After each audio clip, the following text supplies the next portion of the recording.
নমস্কার বন্ধুরা, আজকে থাকছে নতুন একটি রেসিপি ফুলকপির বড়া। একদম ছিমছাম একটা রেসিপি। ভোজন রসিক বাঙালিদের ক্ষেত্রে শীতকাল মানেই অনেক আনন্দের, কারণ তখন বাজারে প্রচুর শাকসবজি ওঠে, যার মধ্যে কিনা ফুলকপি একটি অন্যতম সবজি। এটি সবারই মোটামুটি পছন্দের। আজকে আমরা বানাবো ফুলকপির বড়া। সেজন্য প্রথমে একটি পাত্রে জল গরম করে তার মধ্যে নুন দিয়ে ফুলকপিগুলোকে ভাপিয়ে নেব। ফুলকপি একটি অত্যাধিক সুস্বাদু সবজি, যেটা কিনা আপনি সব কিছুর মধ্যে ট্রাই করে দেখতে পারেন। মাছের ঝোল, ফুলকপি আলুর তরকারি বা অন্য যে কোনো আইটেমে। আর ঝটপট রেসিপির মধ্যে তো বড়া বানিয়ে অবশ্যই খেতে পারেন, যেটা ডালের সঙ্গে খুব ভালো যায়। আমাদের বাড়িতে আবার ডাল হলে বড়া না হলে চলে না, সেজন্য আমরা ফুলকপি দিয়েই বড়া করে খাই শীতকালে মেনলি। ভাপানো হয়ে গেলে ফুলকপিগুলোকে পাত্র থেকে তুলে নিচ্ছি। ভাপিয়ে নেওয়ার উদ্দেশ্য হচ্ছে ফুলকপিগুলোর মধ্যে একটু লবণ ঢুকে যাবে। এবার একটি পাত্রে বেসন, ময়দা, একে একে নুন, হলুদ দিয়ে তারপরে এর মধ্যে দিচ্ছি খানিকটা চিনি, শুকনো লঙ্কার গুঁড়ো, খানিকটা জিরে গুঁড়ো, গোলমরিচের গুঁড়ো, পেঁয়াজ বাটা আর টেস্টিং সল্ট। এবার এটাকে ভালো করে মাখিয়ে নিতে হবে। এই মাখাটা যত ভালো হবে তত ফুলকপির বড়াগুলো টেস্টি হবে। মাঝে মাঝে একটু একটু জল দিয়ে মিশ্রণটি করে নিচ্ছি।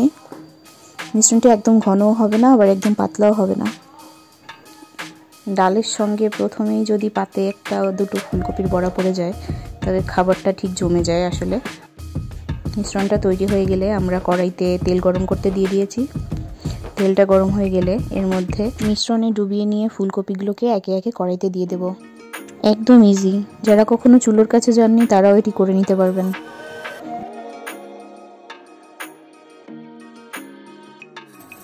এবার এটাকে ভালো করে উল্টে পাল্টে ভেজে নিতে হবে। এটাকে আপনারা বিকালে নাস্তাও খেতে পারেন, কিন্তু আমরা যেহেতু ডালের সঙ্গে কোনো ভাজি পছন্দ করি, সেহেতু আমরা এটা ডালের সঙ্গেই খাবো। মিডিয়াম আছে ভালো করে এটাকে ভেজে তুলে নিতে হবে। ফুলকপি অনেক উপকারী একটা খাবার। বাচ্চাদের ক্ষেত্রেও আপনারা এইভাবে করে দিলে তারা খেতে পছন্দ করবে। এভাবে বারবার দিয়ে আমরা সেই সব ফুলকপির টুকরোগুলোকে একে একে বড়া ভেজে তুলে নেব। বিকালের নাস্তায় কিংবা দুপুরের মেনুতে থাকতে পারে আপনাদের এরকম একটি ফুলকপির বড়া, যেটা কিনা আমাদের খুব পছন্দের খাবার। শীতকাল মানে আমাদের বাড়িতে সবসময় ফুলকপি থাকে।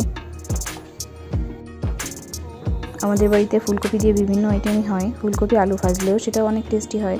তাছাড়া মাছের সঙ্গে ফুলকপি সব কিছু দিয়ে রান্না করা হয়। যে তুলে নেওয়ার পরে এরকম হয়েছে দেখতে। আপনারাও বাড়িতে অবশ্যই ট্রাই করে দেখবেন।